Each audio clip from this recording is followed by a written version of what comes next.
لەبارەی ڕادەستکردنی پۆستی پارێزگاری کەرکووکەوە دکتۆر جەبار قادر دەنووسێت پۆستی پارێزگاری کەرکووک لە کای سیاسی عێراقدا هێندە هەستیار بووە هاوشانی پۆستی سەرۆک کۆمار سەیر دەکرێت.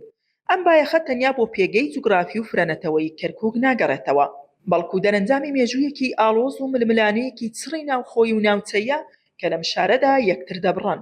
ئێستا هەموو لایەنێک بە ناڕەوا دەیەوێت خۆی بکات بە خاوەنی کەرکووک و بڕیار لە چارەنووس و کاروباری بەڕێوەبردنیەوە بدات.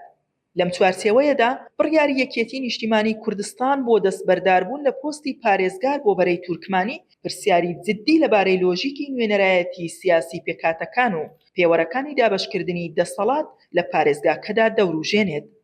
سەرەڕای ئەوەی یەکێتی لە کۆی 16 کورسی ئەنجومەنی پارێزگا 5 کورسی بەدەستهێناوە گە لە کورسی کۆتای مەسیحیەکان کە نزیکە لەو حیزبەوە و دەکرێت وەک کورسی شەشەم ئەژمار بکرێت کەچی بڕیاریدا پۆستەکە ڕادەستی بەرەی تورکمانی بکات کە تەنیا 2 کورسی هەیە.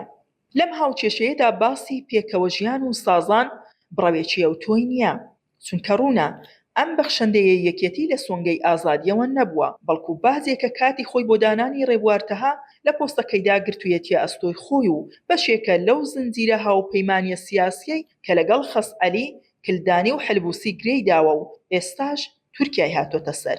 ئەم هەنگاوە تەنیا لە چوارچێوەی گوشارە سیاسیە ناوخۆیی و ناوچەیەکاندا دەکرێت لێک بدرێتەوە. لە پلەی یەکەمدا هەوڵێکە بۆ جێبەجێکردنی ویستی گروپە چەکدارەکانی سەر بە ئێران بە تایبەتی قەیس خەس عەلی و لەولاشەوە پاشماوەکانی بەعس لە پێکاتەی سوننە بە سەرۆکایەتی حلبوسی. ڕۆڵی تورکیا ژێرەدا ئاشکرایە. کەرکووک وەک جوگرافیایەکی هەستیاری هەژمونی خۆی دەبینێت و بەرەی تورکمانیش بە درێژکراوی پارتی بزوتنەوەی نەتەوە پەرستی تورکیا دادەنێت کە لە ڕاستیشدا وایە، چونکە زۆرینەی ئەندامە باڵا و چالەکەکانی ئەو بەرەیە لە ژێر سێبەری دەوڵەت باخچەلی و میتی تورکیادا پەروەردەکراون و بەکاردەهێنرێن. تەواوی ئەم بابەتە لە لاپەڕاستەی ڕۆژنامەی ڕێگای کوردستان لە ژمارە 1483 بخوێنەوە کە لینکەکەیمان لە خوارەوە داناوە.